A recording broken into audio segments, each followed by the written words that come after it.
असलन नाज़रीन प्रोग्राम जवाब खपे सां गॾु मां आहियां इम्तियाज़ मिर मुल्की पार्लियामेंट जी तारीख़ में हिकिड़ो नओं रिकॉर्ड क़ाइमु थी वियो आहे त 4 ॾींहंनि जे अंदरि तक़रीबन 54 बिल मंज़ूर, हूअं त तक़रीबन 70 खां वधीक बिल मंज़ूर थी चुका आहिनि।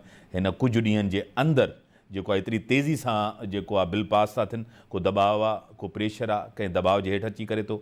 ऐं ॿी तरफ़ आपोज़िशन निगरान वज़ीर आज़म जे लाइ मुशावरत कई आहे, काफ़ी नाला भी अचनि था, ज़ुल्फ़िकार मंगसी आहे, असलम रहसानी आहे, उनखे ज़रूरु डिस्कस कयो वियो आहे। कुझु ॾींहंनि में इहा शइ बि क्लियर थींदो। मुल्क जे अंदरि जेको महांगाई आहे, बेरोज़गारी आहे, ऐं अॼु ग़रीब माण्हू जेको आहे हिकु मानी लाइ तरसे थो। जीअं त नवाज़ शरीफ़ साहिबु चयो आहे, मूंखे टेलीलाइन ते जॉइन किया सीनियर रहनुमा, सीनियर सियासतदान, वज़ीर रही चुका हैं, MP रही चुका हैं। अली मदद जतक साहब मेरे साथ हैं। अली मदद जतक साहब, मैं आपको वेलकम करता हूँ अपने शो।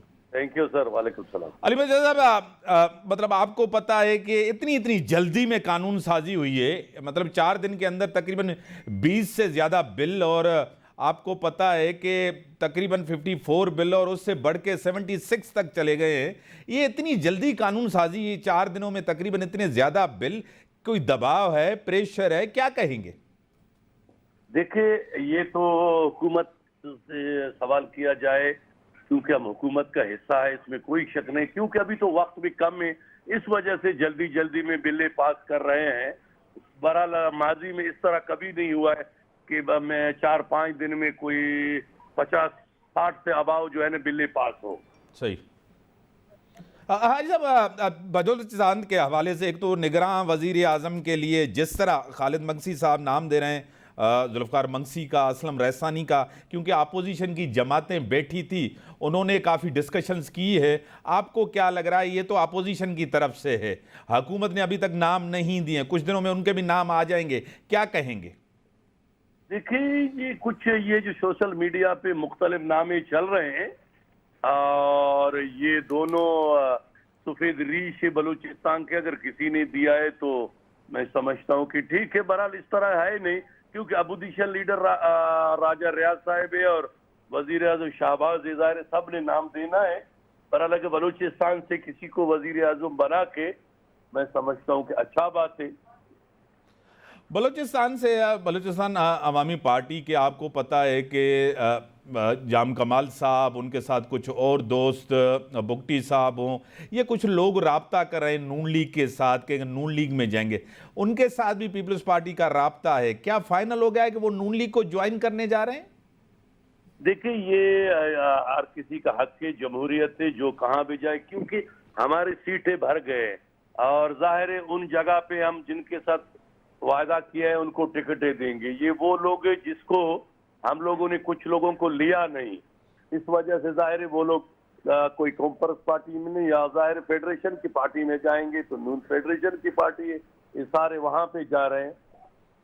अब ये 15 महीने जिस तरह गुजरे हैं जदक साहब, आपको पता है कोई बेहतर कारकर्दगी नहीं थी। इकॉनमी, आज फिर नवाज शरीफ ने कहा कि गरीब आदमी रोटी के लिए तरस रहा है, आवाम रोटी के लिए तरस रही है। और इतनी महंगाई आपके दौर में, पेट्रोल एक दिन पहले 20 रुपये बढ़ गया है जिस तरह।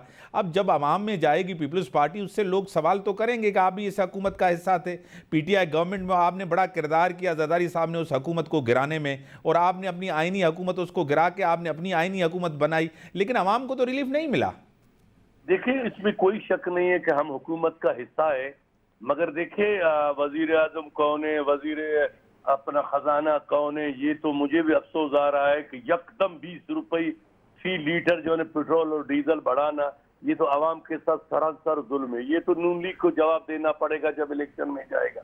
पीपल्स पार्टी नून लीग का जवाब दे नहीं है, क्योंकि पीपल्स पार्टी ने जो काम सिंध में किया है, मैं समझता हूँ तारीख में किसी ने किया है। बिलावल भुट्टो जरदारी ने वो ऐलान किया, जो सैलाब में जितने भी मुतासरीन थे सिंध के, उन सबको घर बना के दे रहे, अफसर को देके, बाकी इलाकों को देके। तो मैं समझता हूँ कि बिलावल भुट्टो साहब जिस तरह अल्हम्दुलिल्लाह मकबूलियत पाकिस्तान दूसरे मुल्क में इस 15 महीने में किया, मैं समझता हूँ पहले नहीं किया था।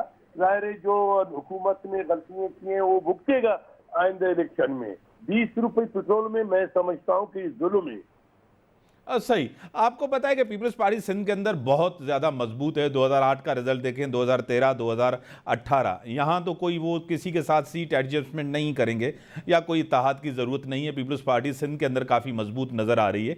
अब बलूचिस्तान के अंदर पीपल्स पार्टी को जिस तरह लोग ज्वाइन करना चाह रहे थे या ज्वाइन करने जा रहे थे, उसमें ब्रेक लग गई। पंजाब के अंदर भी पीपल्स पार्टी की कोई अच्छी पोजीशन नहीं है, केपीके के अंदर भी कोई अच्छी पोजीशन नहीं है। पंजाब के अंदर जब तक पीपल्स पार्टी नहीं जीत के आती, काफ़ी सीट्स को नहीं मिलती, तो वो फेडरेशन में गवर्नमेंट नहीं बना सकेंगे। आपका बार बार नारा ये है कि वजीर आजम होगा बिलावल भुट्टो जरदारी। पंजाब से अगर कुछ सीटें नहीं निकाल के आते तो उनके पास तो मेजॉरिटी नहीं, फिर ये कोalition गवर्नमेंट बनेगी। देखिए, मैं आपको एक बात बताऊं, ये तो वोट की पर्ची की ताकत से जब डब्बे खुलेंगे कि पीपल्स पार्टी को कितनी सीटें मिलेंगी कितनी नहीं मिलेंगे, ये तो वक्त की बातें हैं। ठीक है, इस तरह इमरान खान बोलता था कि 2035 तक हम हुकूमत चलाएंगे, आज वो कहाँ पे खड़ा है। इंशाअल्लाह ताला पंजाब के लोग पीपल्स पार्टी से मोहब्बत करते हैं। शेख जुल्फिकार अली भुट्टो ने, मोहतरमा बेनजीर भुट्टो, जनाब आसिफ अली जरदारी, बिला साहब पंजाब से मोहब्बत करते। और बलूचिस्तान में इंशाअल्लाह इस दफा हमें अच्छी सीटें मिलेंगे। लोग झोंक पाकिस्तान पीपल्स पार्टी 40 साल से 35 साल में जो कौम परस्ताना सियासत करते थे वो पीपल्स पार्टी में शामिल हो रहे हैं। इंशाअल्लाह ताला 2023 का अल्लाह करे 2023 में इलेक्शन हो, पीपल्स पार्टी अच्छा रिजल्ट देगा पंजाब में इंशाअल्लाह। जदर साहब, आपको लग रहा है कि इलेक्शन टाइम पे नहीं होंगे, कुछ महीने आगे बढ़ सकते हैं? मुझे तकरीबन 80% ये शक है कि कोई एक साल बढ़ सकता है। मतलब इलेक्शन जो है ना, एक साल बढ़ सकते हैं। जो निगरान सेटअप होगा वो आगे चल के, जिस तरह केपीके और पंजाब के अंदर चल रहा है। बिल्कुल बिल्कुल, आप देखें ना, ऐसा करारदाद पेश किया गया कि निगरान को इख्तियार भी दिया गया कि वो कामों को जारी रखे। तो इससे आप अंदाजा लगाए कि मामला थोड़ा गड़बड़ है कि ये निगरान, ये सर्दी खींचेगा गर्मियों के आने से पहले, जो मतलब गर्मियों के बीच में इलेक्शन होगा इंशाल्लाह। बड़ी मेहरबानी, आपने टाइम देना, ब्रेक जो टाइम था ब्रेक हम